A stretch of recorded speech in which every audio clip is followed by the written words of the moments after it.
Hello students, आज हम mechanical properties of solids के कुछ न्यूमेरिकल प्रॉब्लम्स देखेंगे। फर्स्ट क्वेश्चन है, what is the Young's modulus of a perfectly rigid body. Young's modulus पूछा है एक परफेक्टली रिजिड बॉडी का। परफेक्टली रिजिड बॉडी एक ऐसी बॉडी होती है जिसमें यदि अपन फोर्स लगाएं भी तो कोई एक्सटेंशन प्रोड्यूस नहीं होता है, उसके शेप में कोई चेंज नहीं आता है। इसका मतलब ये हुआ कि परफेक्टली रिजिड बॉडी के लिए जो चेंज इन लेंथ होती है डेल्टा एल वो जीरो होती है। ठीक है, उसमें कोई एक्सटेंशन प्रोड्यूस नहीं होता है। अब अपन जानते हैं यंग्स मॉडुलस का फॉर्मूला y इक्वल टू होता है F into L upon A into delta L. ये यंग्स मॉडुलस का फॉर्मूला। पर डेल्टा एल तो जीरो है यहाँ पे, तो यहाँ डेल्टा एल की जगह जीरो रख देंगे रिजिड बॉडी के लिए, तो ये हो जाएगा F L upon A into zero. अब किसी भी क्वांटिटी के अपॉन में जब जीरो आता है तो उसकी वैल्यू इंफिनिटी हो जाती है, तो यंग्स मॉडुलस की वैल्यू होगी इंफिनिटी। आगे answer. Next question, what is the bulk modulus of a perfectly rigid body. जैसे अभी यंग्स मॉडुलस पूछा था, वैसे अब अगली बार बल्क मॉडुलस पूछा है। बल्क मॉडुलस को के या कैपिटल बी से भी डिनोट करते हैं। इसका फॉर्मूला होता है minus P V by delta we. Delta we मतलब चेंज इन वॉल्यूम, लेकिन रिजिड बॉडी है। यदि रिजिड बॉडी है मतलब ये कि फोर्स लगाने पर भी कुछ नहीं बदलेगा, न लेंथ बदलेगी न वॉल्यूम बदलेगा, मतलब delta we zero. Delta we हो गया जीरो, इसकी जगह जीरो रखा तो के की वैल्यू हो जाएगी minus P V upon zero. Upon में जीरो मतलब इंफिनिटी, तो बल्क मॉडुलस की वैल्यू इंफिनिटी। तो यंग्स मॉडुलस भी इंफिनिटी होता है, बल्क मॉडुलस भी इंफिनिटी होता है यदि बॉडी रिजिड है। Next, a wire increases by 10 to the power minus 3 of its length when a stress of 10 to the power 5 Newton per meter square is applied. Find the Young's modulus. Question के according wire की length में जो increase है वो है 10 to the power minus 3 of its length. मतलब जो increase है डेल्टा एल वो है 10 to the power minus 3 of L. L को अपन नीचे ले गए तो डेल्टा एल अपॉन एल की वैल्यू आ जाएगी 10 to the power minus 3। ये डेल्टा एल अपॉन एल आ गया। स्ट्रेस कितना लगाया 10 to the power 5 का। स्ट्रेस मतलब फोर्स अपॉन एरिया, वो है 10 to the power 5। अब यंग्स मॉडुलस का फॉर्मूला लगाते हैं। यंग्स मॉडुलस का formula F into L upon A into delta L, ये फॉर्मूला लगाया हमने। अब क्वेश्चन में हमें ये जो एफ अपॉन ए है ये तो पूरा ही दिया हुआ है 10 to the power 5, तो इस पूरे की जगह पर रख देंगे 10 to the power 5। ये एल ऐसे ही रखा। नीचे वाला जो डेल्टा एल है उसकी वैल्यू यहाँ से 10 to the power minus 3 into L, इसको यहाँ रख दिया 10 to the power minus 3 into L. ये एल से एल कट गया, -3 ऊपर जाके प्लस हो जाएगा, तो 5 + 3 8, तो 10 to the power 8 न्यूटन पर मीटर स्क्वायर। आ गया यंग्स मॉडुलस।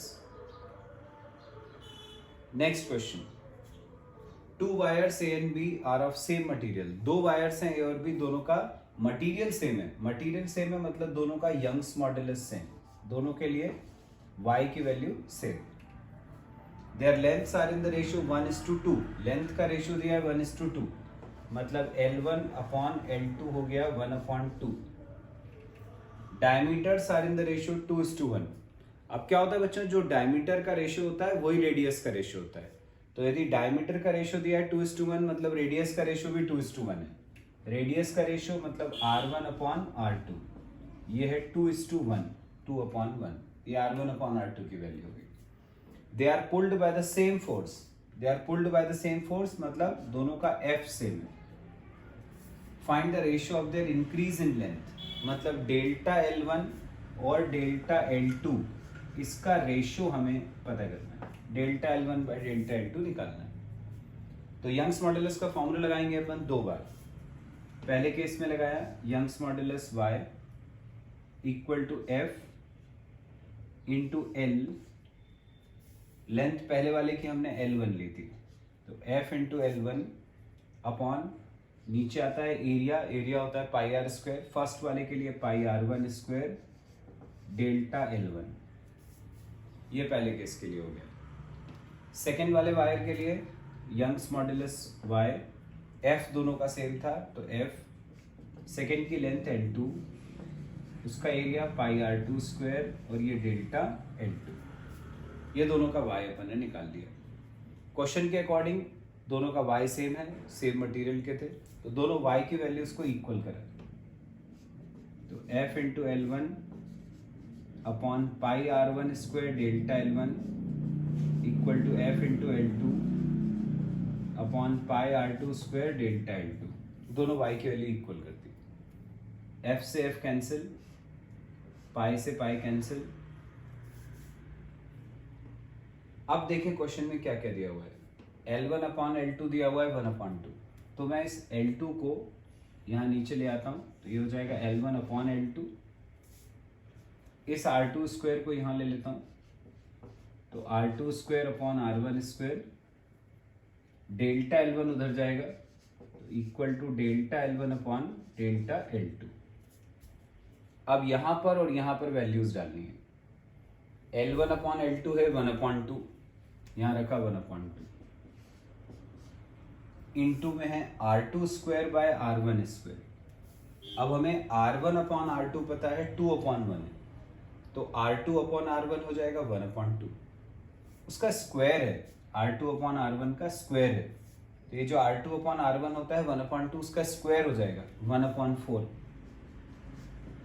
इक्वल टू में है delta L1 upon delta L2, तो ये हो जाएगा 1/8, तो delta L1 upon delta L2 आ जाएगा 1/8, मतलब रेशियो आ गया 1:8 आ गया। दोनों के एक्सटेंशंस का रेशियो, यही अपन को पता करना था।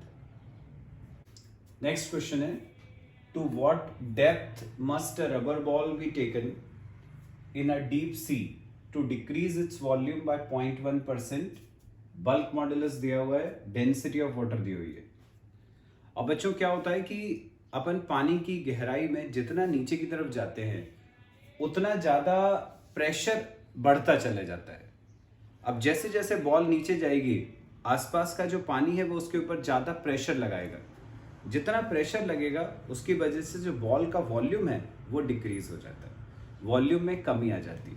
ठीक है, तो ध्यान रखना है कि जब कभी अपन पानी में डेप्थ में जाते हैं तो गहराई में जाने पर प्रेशर बढ़ता है, प्रेशर बढ़ेगा तो वॉल्यूम कम होता है। क्वेश्चन में बोला है कि जो वॉल्यूम में कमी आई है वो 0.1% है, तो वॉल्यूम में डिक्रीज है, ये डिक्रीज है इसलिए माइनस लिख रहा हूं। परसेंटेज में दिया है मतलब delta V upon V into 100, ये दिया हुआ है 0.1, ये अपन को पता है percentage decrease in volume. Bulk modulus दिया हुआ है मतलब के की वैल्यू पता है 9.8 into 10 to the power 8, density पता है वाटर की 1000 10 टू द पावर 3, तो ये डिक्रीज इन वॉल्यूम पता है, ये बल्क मॉडुलस पता है, ये डेंसिटी पता है। अब हमें निकालना क्या है, टू व्हाट डेप्थ, अपन पानी में कितने नीचे गए ये अपन को पता करना है। बल्क मॉडुलस का फॉर्मूला यूज करेंगे, K equal to minus PV by delta V। K की जगह वैल्यू रखी 9.8 into 10 to the power 8 equal to minus P। अब प्रेशर का फॉर्मूला पानी की गहराई में या किसी भी लिक्विड की डेप्थ में होता है P इक्वल टू HdG। ये नया फॉर्मूला है, ये तुम्हें याद रखना है। लिक्विड वाले चैप्टर में, अगला जो चैप्टर हम पढ़ेंगे उसमें हम इस फॉर्मूले को डिराइव करेंगे। इसमें H क्या है, तो सपोज जैसे ये वाटर है, यहाँ पर ऐसा भरा हुआ है, तो ये जितनी गहराई होती है पानी की वो H होता है। D यहाँ पर डेंसिटी होती है वाटर की, और G वही 9.8 एक्सेलरेशन ड्यू टू ग्रेविटी। तो P की जगह रखा हमने HdG इंटू ये V ऐसे ही है। अब डेल्टा V की वैल्यू यहां से निकालोगे तो V उधर जाएगा, 100 नीचे जाएगा, तो ये हो जाएगा -0.1V अपॉन 100। ये डेल्टा V की वैल्यू यहां से निकाल के हमने इसमें रख दी। ये माइनस से माइनस कैंसिल, V से V कैंसिल, ये वाला जो 100 है ये ऊपर चला जाएगा, तो 9.8 इंटू 10⁸ इक्वल टू h हमें पता करना है, d डेंसिटी वाटर की 10⁻³ दी हुई है, g हमें पता होता है 9.8, ये नीचे का 100 ऊपर आ गया, अपॉन ये जो 0.1 था उसका पॉइंट हटाऊंगा तो ऊपर एक 10 आ जाएगा। ये 9.8 से ये वाला 9.8 कट गया, ये हो गया 10⁸ इक्वल टू h इंटू, यहाँ पर देखें 10 की पावर कितनी हो गई, 3 + 2 5 + 1 6, ये नीचे आ जाएगा तो h आ जाएगा 10⁸ अपॉन 10⁻6, तो बचेगी 10 की पावर 8 - 6 मतलब 2, 10 की पावर 2 मतलब 100, क्योंकि अपन ने हाइट निकाली है, डेप्थ निकाली है, तो डिस्टेंस की यूनिट आएगी दैट इज मीटर। आंसर आ गया 100 मीटर।